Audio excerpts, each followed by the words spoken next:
نحمدہ و نصلی علی رسولہ الکریم۔ برادران اسلام، آج امت میں اتحاد بین المسالک وقت کی اہم ترین ضرورت ہے۔ گزشتہ 1500 سال سے ملت اسلامیہ ہمیشہ یہود و حنوط کی سازشوں کا شکار رہی ہے۔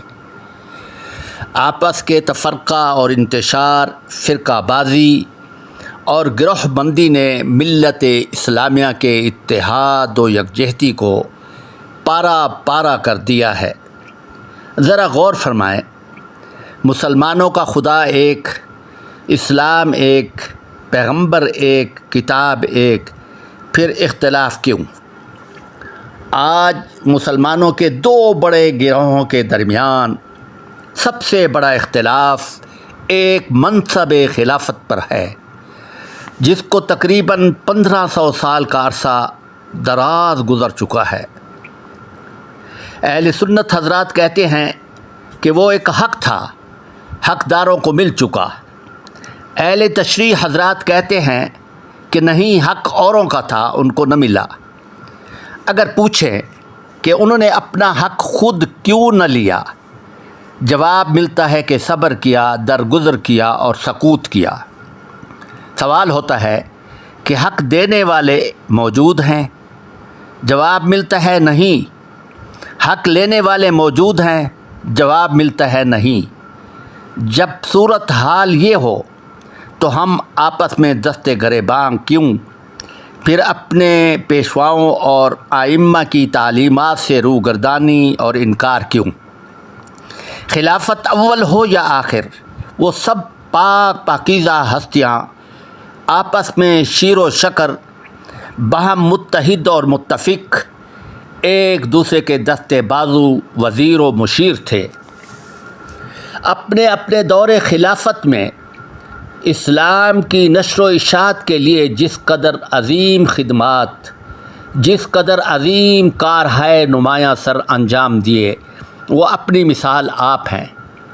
آج 1500 سال کے عرصہ دراز گزرنے کے بعد اس معاملے کو اس قدر طول دینا کہ آپس میں ایک فساد عظیم کھڑا ہو جائے، جوش محبت سے مخالفوں پر سر عام بدگوئی اور بد کلامی کرنا کہ ہنستے بستے گھرانے اجڑ جائیں، دوستیاں دشمنوں میں تبدیل ہو جائیں، ٹارگٹ کلنگ اور قتل و غارت تک نوبت پہنچ جائے۔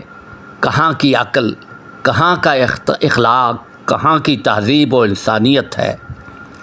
آج اہل سنت اور اہل تشیع کی گہری مخالفت اور مخاصمت میں فرقہ پرستی، انتشار اور تنگ نظری نے ملت اسلامیہ کو ایک ایسے دوراہے پر لا کھڑا کیا ہے جو دو انتہاؤں کے درمیان جا کر ختم ہوتا ہے۔ امت مسلمہ راہ اعتدال سے ہٹ چکی ہے۔ فکری انتشار، فرقہ وارانہ آویزش نے صورتحال کو اس قدر پیچیدہ اور دردناک اور بھیانک بنا دیا ہے کہ اب کسی کی عزت و عظمت، آبرو، حتیٰ کہ زندگی تک محفوظ نہیں۔ ذرا سوچئے، اللہ تعالیٰ نے انسان کو چند روزہ زندگی عطا فرمائی ہے۔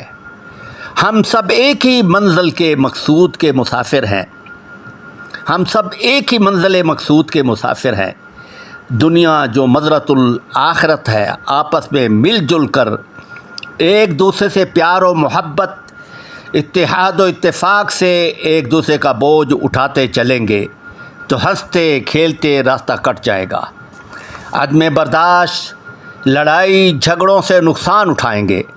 جو مزے کی زندگی اللہ تعالیٰ نے دی ہے، بدمزہ اور برباد ہو جائے گی۔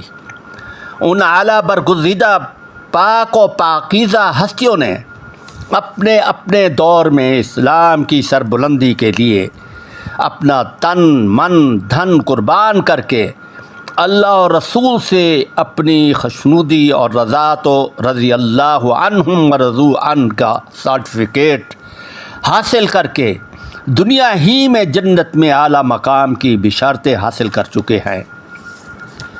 ہمیں ان پاک و پاکیزہ ہستیوں کے متعلق ہرگز ہرگز یہ زیب نہیں دیتا کہ ان کے اعمال و کردار میں ان کے سینکڑوں سال بعد کیڑے نکالتے رہیں اور اپنے اسلاف کے ماضی کو داغدار کرنے میں ایڑی چوٹی کا زور لگا کر امت میں تفرقہ ڈالیں۔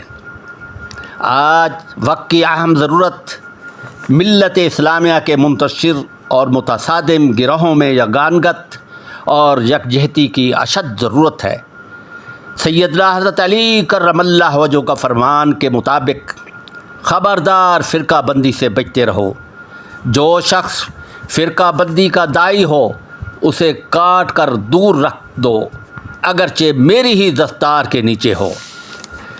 سیدنا حضرت علی کرم اللہ وجہہ کی تعلیمات کے مطابق ہمیں اس وقت تعمیر ملت کی ضرورت ہے۔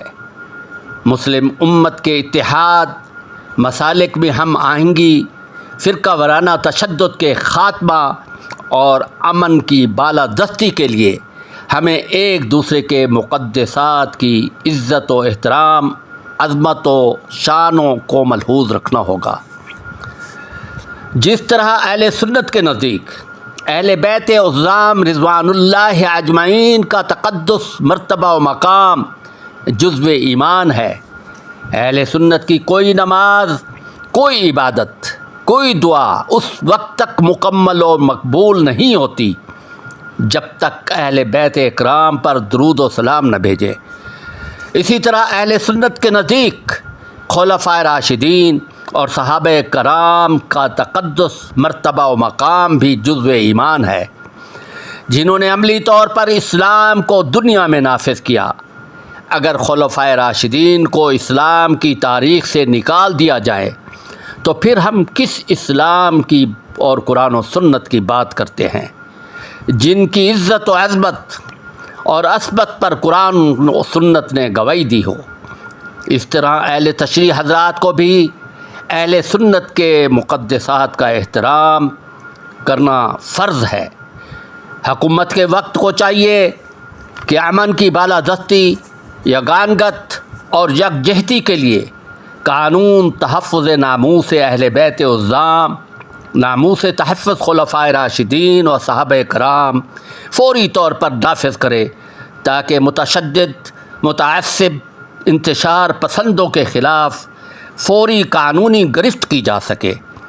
آج ضرورت اس امر کی ہے کہ نئی نسل کو اسلام کی حقیقی فکر و تعلیمات سے روشناس کرایا جائے، ملک و ملت کے منتشر اور متصادم گروہوں میں یگانگت اور یکجہتی پیدا کی جائے، مختلف طبقوں میں پائے جانے والے انتہا پسندانہ رجحانات، تنگ نظری، عدم برداشت کی حوصلہ شکنی کر کے اسلام کے متوازن عادلانہ نظام کو اپنایا جائے۔